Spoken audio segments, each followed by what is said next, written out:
Watch Awesome Video Game Memories on Amazon Prime for exclusive episodes and extra content. Link down below in the description.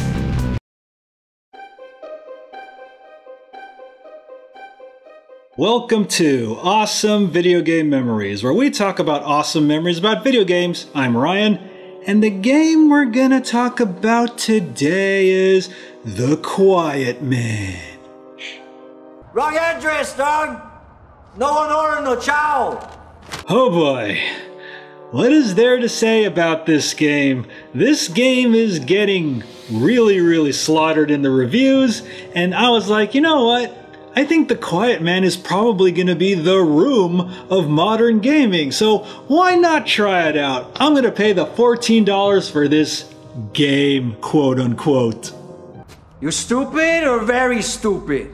So I remember seeing the trailer for The Quiet Man at E3 2018, and I was like, okay, looks like a bit of a gangster rumble movie made by Square Enix. Yes, Square Enix, diverting funds away from the Final Fantasy VII Remake in order to make hits like The Quiet Man. So I heard the unique mechanic about this game is you're playing as a deaf protagonist named Dane, and you experience the game just like he would, completely deaf without sound. Okay, that seems kind of interesting. So let's rewind the review and let's see you try to decipher this without sound.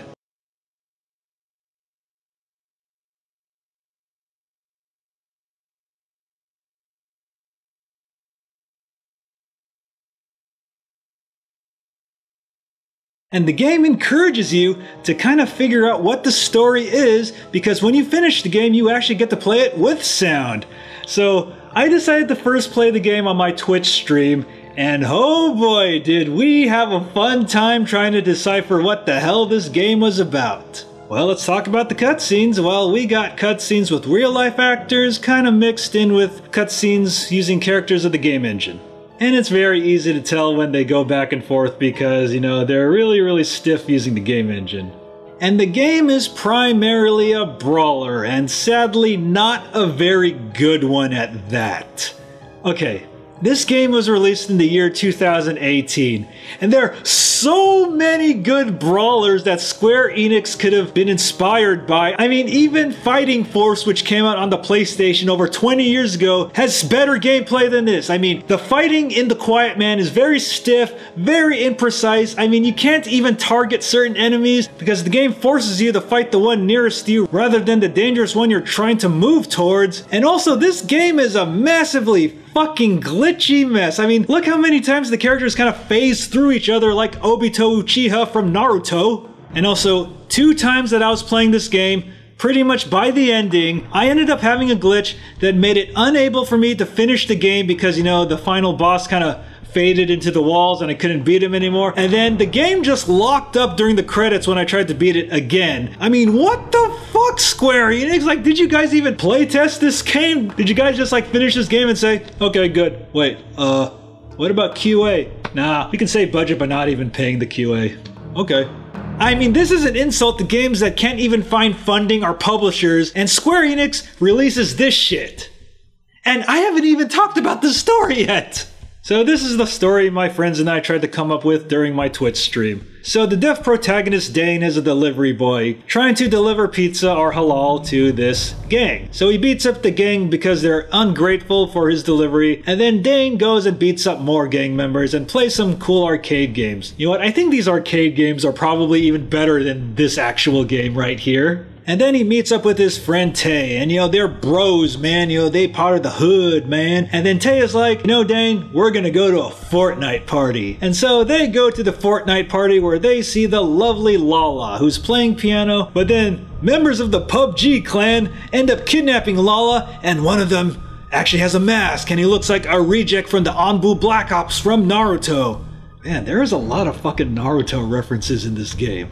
So Dane ends up having flashbacks with his mom, and then his 2 friends are fighting over some shoes. These be the new Air Jordans, man! You can't have them! and then his poor mom gets shot, but then this cop tries to comfort him and probably adopts him or something and makes him play Mega Man 2. And so we're back in the present. So Dane ends up finding his way through the PUBG and the Fortnite parties, and then he ends up fighting, the masked Onbu Black Ops reject dude, and then he fails to get Lala back. And so the game is pretty much like this. Cutscene, fight generic thugs, cutscene, fight more generic thugs, cutscene, fight more generic thugs that look alike and they're using the same models as the other thugs. Okay, either these thugs have like a duplication machine, or they're using Kage Bunshin no Jutsu. Oh, another Naruto reference. I'm sorry, folks. Or the developers were just that lazy to use the same models. I mean, even fighting games from the 90s have more variety than The Quiet Man. So Dane fights through a whole bunch of gangsters. He meets up with Isaac, the leader of the PUBG clan, and then they fight, and then after that they fall about 10 feet. But earlier in that fight, Dane lets some gas loose, and then the whole building blows up. He gets Lala back. And of course there's this guy in Tay's gang who lends Dane a tissue because I think Dane, is eating some KFC and his fingers and his mouth are a little greasy, yeah. So Dane teams up with the cop now turned detective, and then they confront their old buddy Tay because Tay wanted all the Fortnite DLC to himself. And he also has Dane's Gunbuster DVDs. But within the club, Dane ends up going Super Saiyan and ends up killing everybody in there. Okay, I don't know why, but I know Fortnite's a very competitive game, Dane. And so then he confronts Tay on the roof, and then Tay ends up shooting him, saying, "No, you ain't cut out for Fortnite, Dane." And then Dane rises up as an apparition, like he goes Ultra Instinct. He avoids all of Tay's shots and then beats his old friend down to the ground. Then he realizes Detective Guy was the kidnapper all along. He puts on the mask and they have a fight, and then the game is over as Dane and Lala confront each other. And that's what I got from the story the first time, without the sound. And then once you finish the game, you get to play Awakened mode, where you actually can hear it with the story and music. And now this is the real story, folks. Sadly, it's not as interesting as my story. So Dane is an enforcer for Tay's gang, and he's up against Isaac's gang. And back in the past, Isaac and Tay were fighting over some shoes, and Dane was friends with them, but then they end up shooting Dane's mom, Lorraine. And then after that, the cop, who's actually Dane's father, Robert, what? I don't give a shit about any of this, is really pissed that Lorraine died and blames everything on Dane, saying he deserves all the misery he can get. What? So I've seen the abusive father in various TV shows and movies, but he's blaming Dane for Lorraine's death, and it clearly wasn't even Dane's fault because Dane is deaf. And he's saying Dane is a horrible person for letting this happen. I mean, what the fuck kind of writing is this? I mean, this is an insult to anyone who's written anything ever. And the acting kind of goes from decent to over the top to, oh, I don't really give a shit, give me my paycheck. And I'm sure these actors are fine in other things, but the direction is absolutely horrible. I mean, it's kind of like this. The director's saying, okay, just say the lines, but don't really act. All right, I'm going to say the lines, just, like this. Okay, how's that? Okay, we got the take. That's good. What? Oh, okay. And so we find out the mask thing is actually Dane's Quiet Man, his idea of a superhero where he gets to unleash all of his rage. Dane, if you want to make a superhero, maybe read a couple of Marvel comic books. They look less creepy than that. So the Quiet Man ends up kidnapping Lala, who actually has a striking resemblance to Lorraine, Dane's mother, and Dane is infatuated with her because she looks like his mother, who's played by the same actress. Well, she gets a little more makeup to look younger and older. I guess that's their way to save their budget, have the same actress play both the mother and the quasi-love interest. So Dane confronts his old friend Isaac, who's the leader of the Soul 33 gang, and then after he beats him, he's kind of pissed off that, he was drugged into this war with Tay. But then you actually realize that Lala arranged her own kidnapping by the Quiet Man in order to get Tay and Isaac in a gang war. Yo.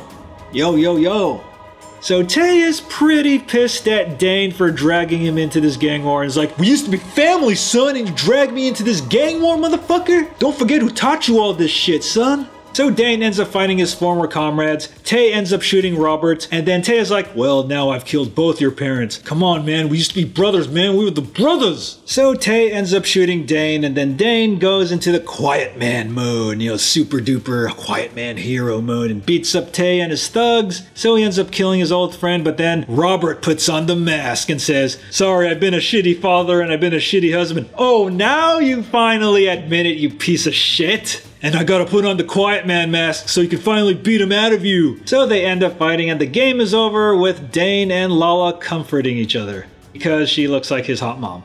So the quiet man. So for all of the development money that could have went into the Final Fantasy VII remake, they decided to put it into the quiet man, which was supposed to be kind of an experimental game. But how the fuck did this get green-lighted in the first place? Yeah, it's very understandable why reviewers are trashing this game across the board. And okay, I understand the quiet death mechanic, and it could have been utilized a lot better. Like, okay, this is how I would have done it. So during your first playthrough of the game, without the sound, rather than showing the full cutscenes, like maybe show a couple of seconds and then immediately go to an action scene. And one fundamental thing that the quiet man forgot, and this is something they teach in Game Creation 101, is you actually have to have actual gameplay in a game. I'm sorry, quiet man, you kind of failed in this respect.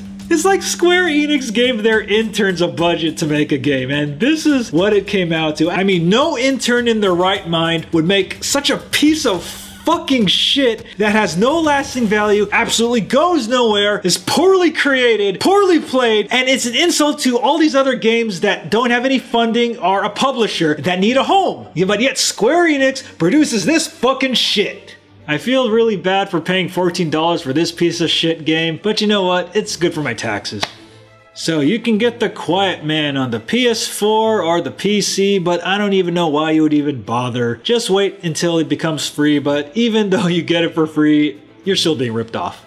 Alright guys, so that wraps up this episode of awesome video game memories about the Quiet Man. And it's best that we shut this game up forever.